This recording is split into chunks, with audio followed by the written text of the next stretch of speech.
You walk into a tech store just to look around. Your phone still works. The camera is fine. The screen has a tiny crack, and the battery drains a little faster than it used to, but nothing serious. Still, you pick up the new model. It's lighter, smoother. The screen is sharper.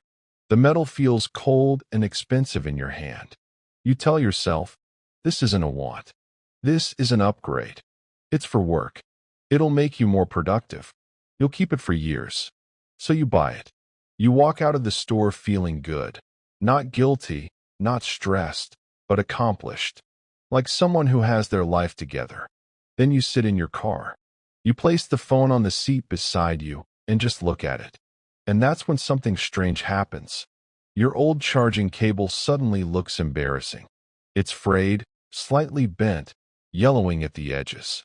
Plugging that cable into this sleek, futuristic device feels wrong. So later that day, you buy a new charger. The right one. The premium one. Then you get home and set the phone down on your nightstand.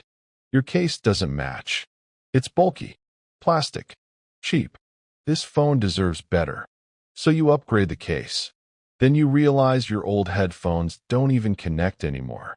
You sigh, but you already know what you're going to do. Within 2 days, that one purchase quietly dragged 4 others along with it. And somehow, it never felt like overspending. This isn't because you're careless with money. And it's not because you lack discipline. What happened to you is the same thing that happens to millions of people every single day. And it has nothing to do with price tags. It has everything to do with psychology. Because most people don't buy things because they need them. They buy things because their other things demand it. And once you understand this, you'll never look at spending the same way again. There's a specific psychological mechanism responsible for this behavior. It explains why. A simple upgrade turns into a spending spiral. A raise doesn't make you feel richer. Winning money often leads to losing it. And why people with high incomes still feel broke. This phenomenon has quietly destroyed more wealth than bad investments ever could. It's called the Diderot Effect. And once it starts, it doesn't stop on its own. To understand why this works so powerfully, we need to go back nearly 300 years. France, 1765. A philosopher named Denis Diderot is living a simple life. He's respected, he's intelligent, he's influential, but he's not wealthy. Diderot lives modestly. His furniture is old. His clothes are worn. His workspace is rough and imperfect, and he's perfectly content. Then one day, everything changes. Catherine the Great, the Empress of Russia, hears about Diderot's financial struggles.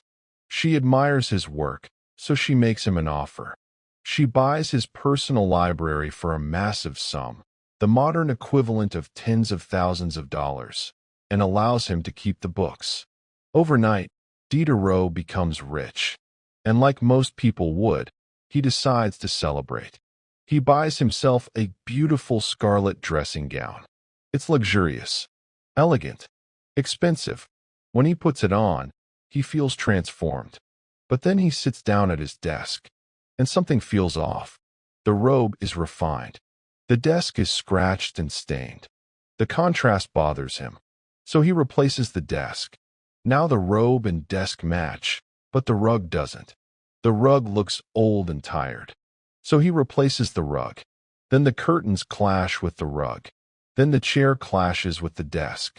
Then the walls clash with the furniture. One by one, Diderot replaces everything he owns. Months later, his home is stunning, and his money is gone. He later wrote an essay titled, "Regrets on Parting with My Old Dressing Gown." In it, he admitted something chilling. I was the master of my old dressing gown. I have become the slave of my new one. The robe didn't just cost money. It reset his standard.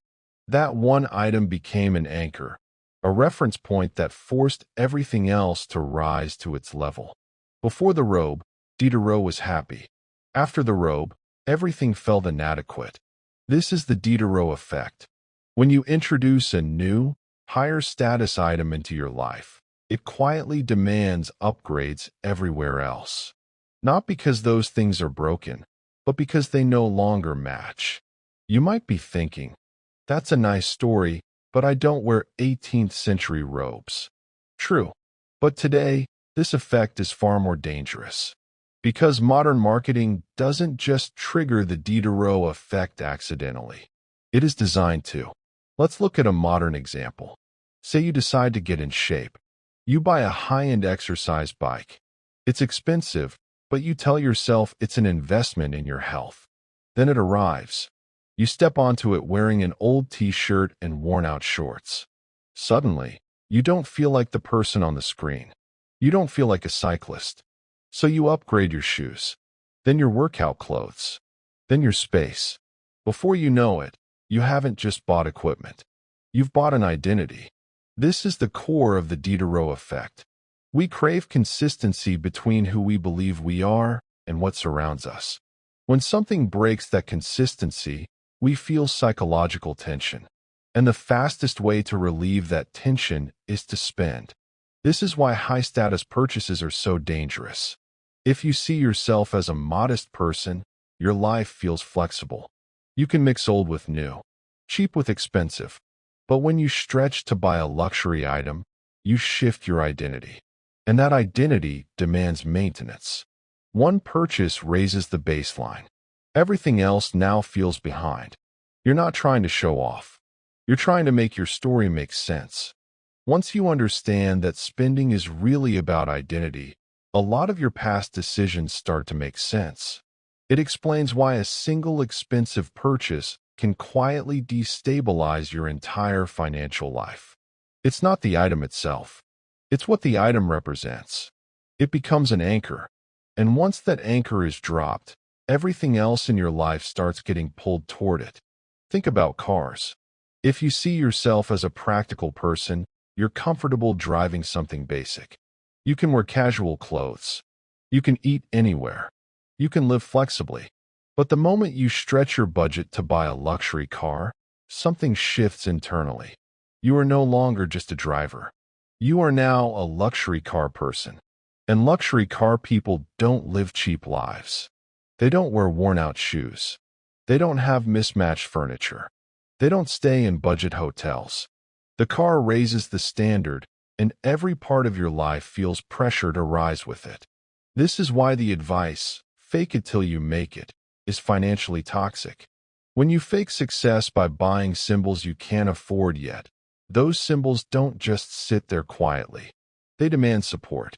A luxury watch demands tailored clothes. Tailored clothes demand nicer restaurants. Nicer restaurants demand higher social spending. Before long, you're not chasing wealth anymore. You're chasing coherence. You're spending money just to keep the story of your life from falling apart. This is also why people often feel poorer after upgrading. You would think better things make life easier, but many times they do the opposite. They introduce anxiety. They reduce flexibility. They add mental weight. When everything you own is expensive, everything becomes fragile. You stop using things freely. You start protecting them. You become the caretaker of your possessions instead of the owner. That's why upgrades are often downgrades in disguise. When Denis Diderot wore his old robe, he lived freely. He wiped ink with it. He didn't worry about stains. When he wore the new one, he became stiff and cautious. He lost comfort. He lost ease. The object controlled him. And the same thing happens today when you buy something that's too far above your current baseline. A white couch makes you afraid of red wine. A new car makes you anxious about parking. A luxury phone makes you baby it instead of using it. You don't feel upgraded. You feel constrained. Now let's talk about the math, because this is where most people fool themselves. When you consider a purchase, you look at the price tag in isolation. You ask, can I afford this? That's the wrong question. The correct question is, can I afford what this item will force me to buy next? Every anchor item has a system cost. The system cost is the real price. Take home renovations. Someone decides to replace their kitchen cabinets. They budget $10,000. That seems reasonable. But once the cabinets are installed, the old refrigerator suddenly looks disgusting. It worked fine yesterday, but now it clashes. So they replace it. Then the floor looks cheap compared to the cabinets and fridge. So they replace the floor. Then the kitchen looks beautiful, but the living room next to it looks terrible. So the renovation spreads. By the time it's over, that $10,000 decision has quietly turned into $35,000. The cabinets were the scarlet robe. They created dissatisfaction that didn't exist before. This pattern shows up everywhere. Gaming consoles demand better TVs. Better TVs demand new furniture. New furniture demands redecorating. One decision leaks into another, and none of it feels irrational in the moment. Each step feels justified, logical even. That's what makes it dangerous. So how do you stop this from happening? You can't just avoid buying nice things forever. That's not realistic. But you can build psychological firewalls that stop one purchase from infecting the rest of your life. The first firewall is prediction.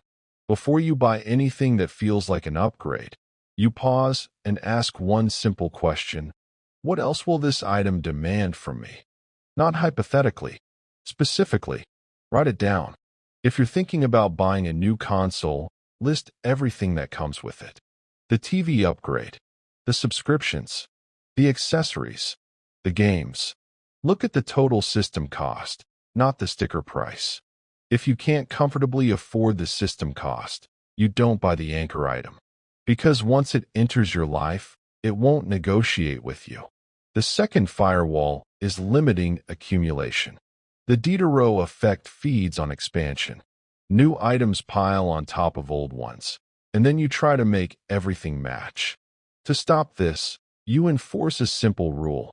When something new enters your life, something old must leave. If you buy new shoes, an old pair goes. If you buy a new appliance, the old one is removed. This keeps your environment from inflating endlessly. It forces you to treat possessions as tools, not trophies. It keeps you grounded in usage instead of identity. The third firewall is strategic downgrading. This one feels counterintuitive, but it's incredibly powerful. Sometimes the only way to reset your baseline is to intentionally lower it. Drive a simpler car than you can afford. Wear a watch that's functional instead of flashy. Keep your most visible status symbols modest. When your anchor items are humble, the rest of your life becomes cheaper automatically. There's no pressure to impress. No pressure to upgrade everything else. You gain flexibility, freedom, optionality. A low-maintenance identity is one of the most profitable assets you can own. It allows you to save aggressively while others are trapped maintaining appearances. It lets you move through life without every decision turning into a financial negotiation. There is nothing wrong with enjoying nice things. The problem isn't the object. The problem is ignorance of the game being played. Consumer culture is designed to make you feel incomplete, to convince you that happiness is always one purchase away. But history shows us the truth. That one purchase doesn't complete the puzzle. It resets it. It raises the bar and forces you to start over. Don't let your possessions write your story for you. Don't become a slave to the things meant to serve you. The real upgrade isn't what you buy. It's what you're no longer forced to buy afterward. If this changed the way you think about spending, slow down before your next purchase. Ask better questions. Protect your baseline. And remember the lesson that was learned 300 years ago and is still draining bank accounts today. Don't buy the robe.